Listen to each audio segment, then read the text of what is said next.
Starting in 5 seconds. An administrator who is doing an honest man's job and knows that he is doing his utmost often does not receive the recognition that is due to him. In fact, he meets with criticism and curses and feels irritated and hurt. An able administrator, however, will always do the right thing and also make the people feel that he reflects their wishes.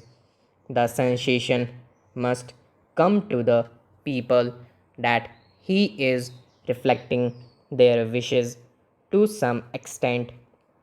When a multitude of voices is advising the administrator or criticizing him, obviously he has to make his own choice and function according to his own decision. He cannot listen to or agree with each of the hundreds and thousands of voices which advise him, but by his manner of functioning, he should make them realize that he has given due consideration to what they said and that he has been courteous not only to them but to their thinking. That way, by and large, he will be able to satisfy each of them to some extent. In administration, as in most things in life, it is not only what one does, but the manner of doing it that counts. It is exceedingly important in dealings with large masses of human beings, as in a democracy. I should like to stress this especially because it is of the highest importance as much for the administrator as for the politician.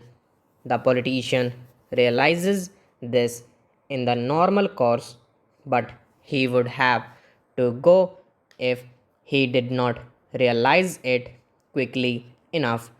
The administrator, however, can continue much longer without realizing it fully, but there will be ill feeling against him and he will not be able to do his work adequately because most of it now involves the active cooperation of masses of people.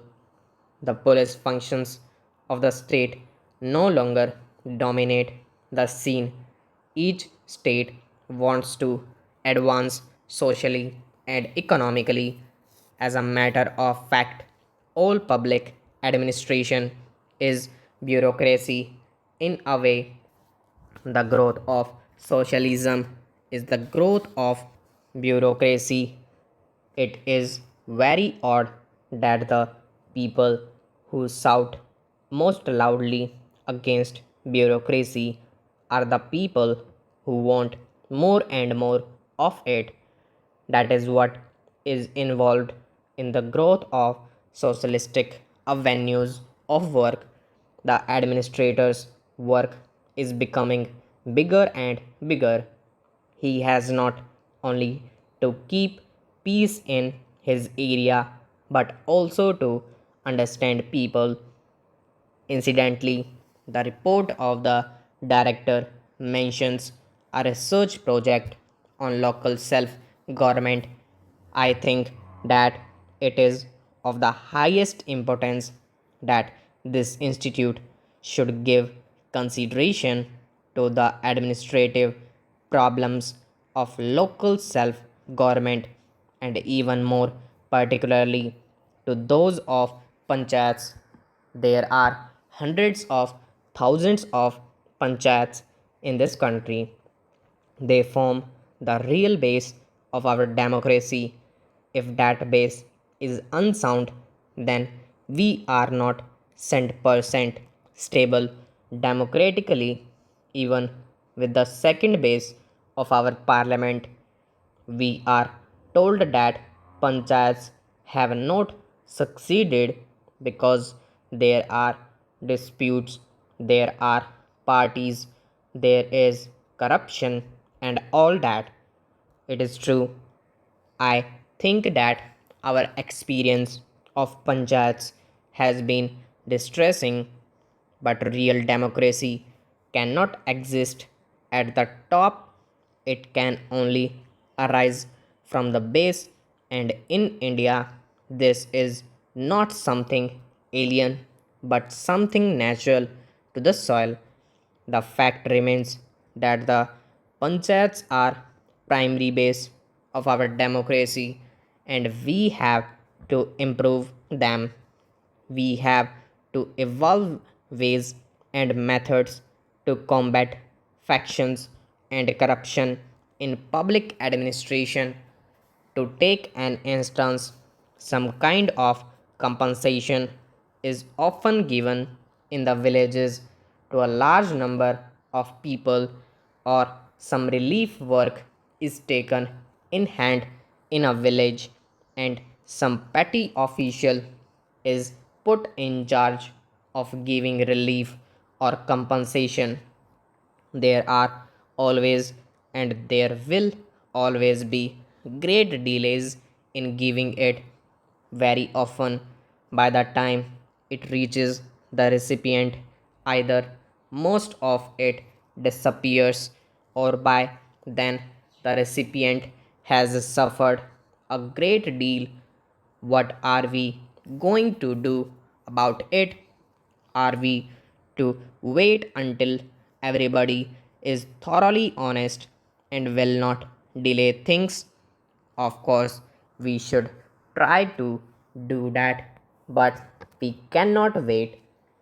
Suppose the whole village is gathered together and the government announcement about the scale of the compensation is made in public.